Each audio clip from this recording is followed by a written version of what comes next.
Halo, selamat datang. Pernah nggak sih Anda ngerasa kalau ngurusin orang itu, wah susahnya minta ampun? Kayak lagi coba ambil foto yang pas banget gitu. Kadang masalahnya itu bukan di orangnya loh, tapi di lensa yang kita pakai. Nah, di pembahasan kali ini, kita bakal bongkar tuntas 4 lensa utama dalam manajemen sumber daya manusia. Coba deh, renungin sebentar. Organisasi tempat Anda kerja itu, Anda lihatnya sebagai apa? Mesin yang super teratur, di mana semua komponen harus klop dan presisi, atau jangan-jangan lebih mirip kebun yang tumbuh alami, butuh dirawat, butuh adaptasi. Hati-hati loh, karena cara Anda melihat ini bakal nentuin banget cara Anda bertindak. Nah, ini dia nih, inti dari semua pembahasan kita. Setiap model manajemen SDM itu ya persis kayak lensa kamera yang beda-beda, subjek fotonya sih sama, yaitu orang-orang di tim Anda. Tapi hasil fotonya, wah bisa beda banget tergantung lensa mana yang lagi Anda pakai.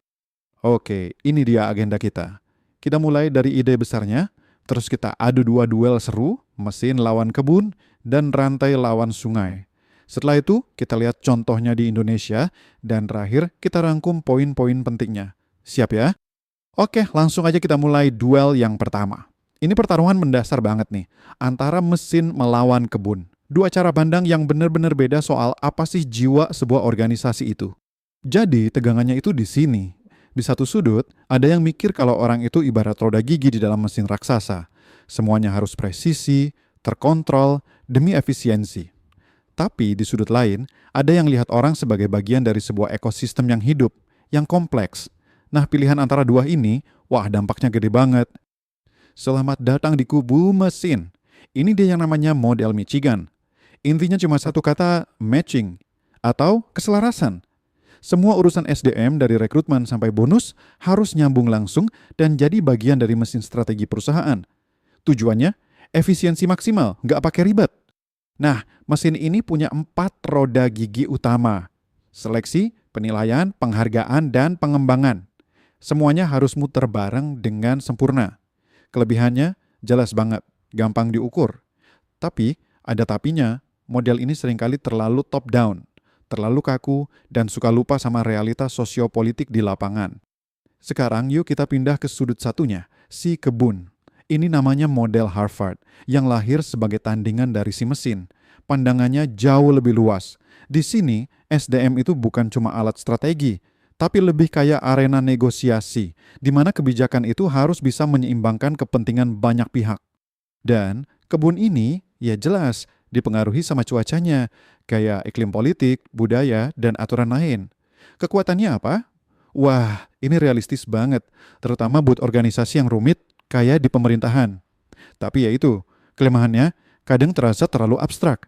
Agak susah nerjemahinnya jadi langkah-langkah teknis yang jelas. Oke, ronde 2. Kalau tadi kita bahas wujud organisasi, sekarang kita bahas cara kerjanya SDM. Pertanyaannya, proses SDM itu kayak rantai yang lurus dan bisa ditebak, atau lebih mirip sungai yang alirannya dinamis dan penuh kejutan?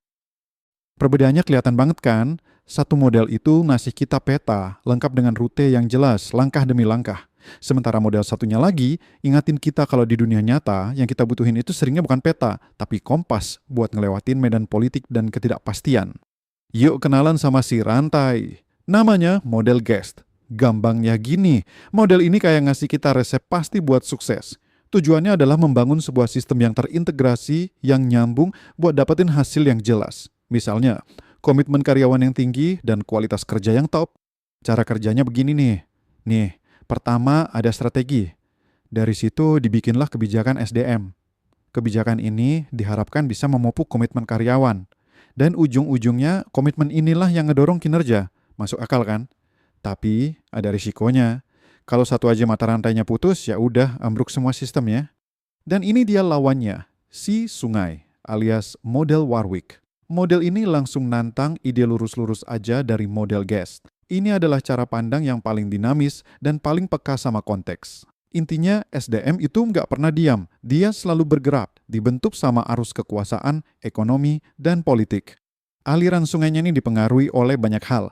Ada cuaca dari luar, kayak kondisi ekonomi dan politik, ada medan di dalam, kayak struktur dan budaya organisasi, dan tentunya ada batu-batu besar berupa perebutan kekuasaan.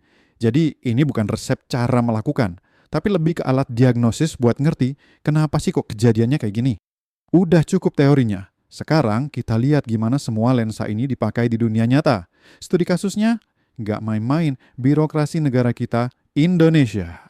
Kalau kita lihat di atas kertas, kebijakan birokrasi kita itu keren banget loh.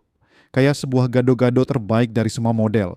Ada penyelarasan ala Michigan, ada sistem merit yang rapi ala Gates, ada pengakuan terhadap banyak pihak ala Harvard, dan tentu ada kesadaran politik ala Warwick. Komplit kan? Pertanyaannya, kalau kebijakannya sekeren itu, kok prakteknya sering beda ya?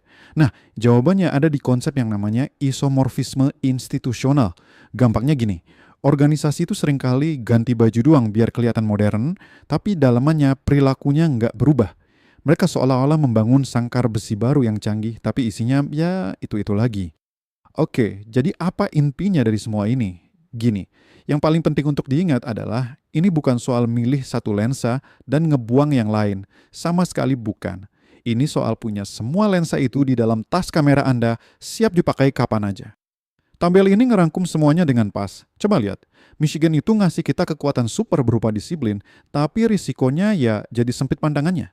Harvard ngasih kita kepekaan, tapi kadang bingung cara ngerjainnya. Gates ngasih kita sistem yang rapi, tapi bisa jadi kaku banget. Terakhir Warwick ngasih kita realisme, tapi ya itu, gak ada resep pastinya. Jadi kita balik lagi ke kamera kita. Intinya, pemimpin yang jago itu kayak fotografer andal. Dia tahu kapan harus pakai lensa tele, kapan pakai lensa wide. Dia bisa gonta-ganti lensa sesuai kondisi.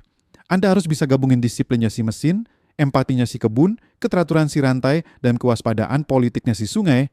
Itulah kuncinya. Nah, sekarang giliran Anda. Coba deh, lihat organisasi Anda sekarang. Lensa mana sih yang paling sering dipakai? Dan yang paling penting, apakah itu lensa yang pas buat motor tantangan yang ada di depan mata? Pertanyaan ini jangan cuma dipikirin ya, tapi coba lakukan sesuatu.